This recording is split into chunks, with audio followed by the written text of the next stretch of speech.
Salut, bienvenue dans cette expression internétique qu'on peut mettre dans l'autre sens pour faire éthique interne. Éthique interne, c'est quelque chose qui compte beaucoup pour moi.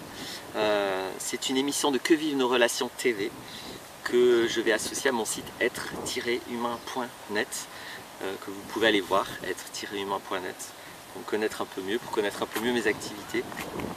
Et le thème aujourd'hui va être le regret. C'est une vidéo qu'on m'a demandé, ça fait un moment déjà. Je m'excuse, j'ai oublié quelle est la personne qui me l'a demandé. Mais je pense qu'il se reconnaîtra, si je ne me trompe pas, c'est un homme. Donc j'ai pas beaucoup de choses à dire sur le regret, ça me semble assez simple.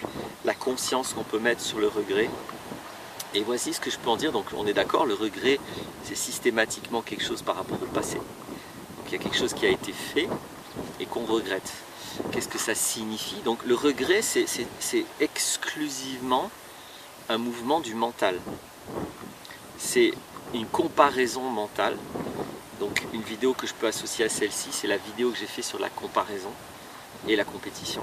Comparaison, compétition. Si vous tapez Laurent Martinez, compétition, comparaison, vous allez tomber sur cette vidéo. Je range ça. Donc c'est très associé parce que le regret, c'est un sous-ensemble de la comparaison. C'est une forme de comparaison. Puisque, qu'est-ce que je compare? Je compare ce que j'ai fait à ce que j'aurais pu faire. Et donc il y a ce que j'ai fait, il y a ce que j'aurais pu faire, et j'investis une préférence pour ce que j'aurais pu faire. Et donc je regrette ce que j'ai fait, parce qu'à la place, j'aurais préféré faire ça.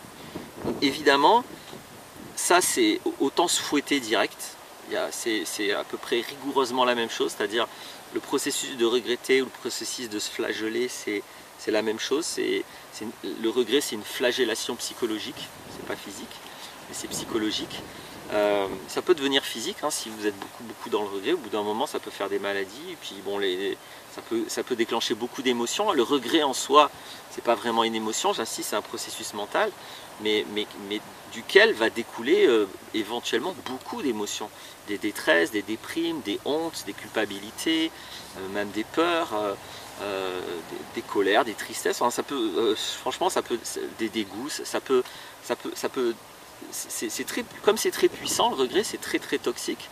Bon, ça peut découler quasiment, je crois, toutes les émotions humaines possibles, quoi.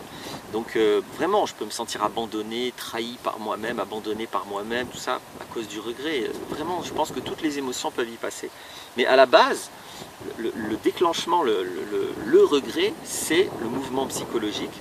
Je prends un truc que j'ai fait, je le compare avec un truc que j'ai pas fait, je décide que ça, c'est mieux que ça, et du coup, je souffre. Voilà.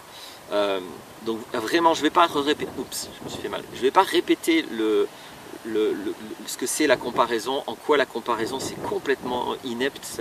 Comparaison, il y a très peu de situations où la comparaison est utile. Donc allez voir la vidéo sur la comparaison.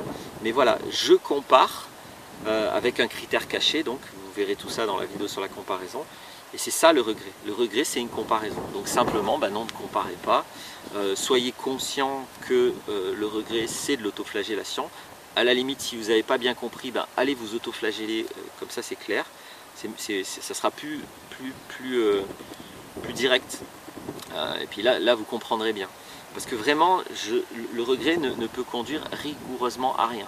Et je suis très ferme sur ça. C'est-à-dire, bien sûr que en plus du regret, il peut y avoir, je dis bien en plus du regret, il peut y avoir de la conscience que vous avez fait un truc de travers et que vous pouvez dire, bah oui, mais ça sert, comme ça, la prochaine fois je ne le ferai pas autrement. Oui, mais la seule conscience que vous avez fait un truc de travers est utile. Le regret, il apporte absolument rien. Vous n'êtes pas obligé, d'en plus de voir que vous avez fait un truc qui ne vous convient pas, d'en plus de le regretter.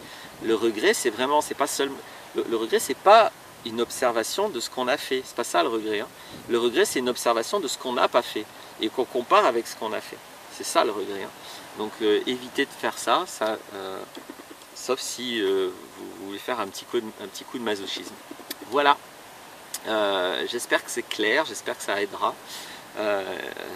J'espère que vous ne regrettez pas d'avoir vu la vidéo.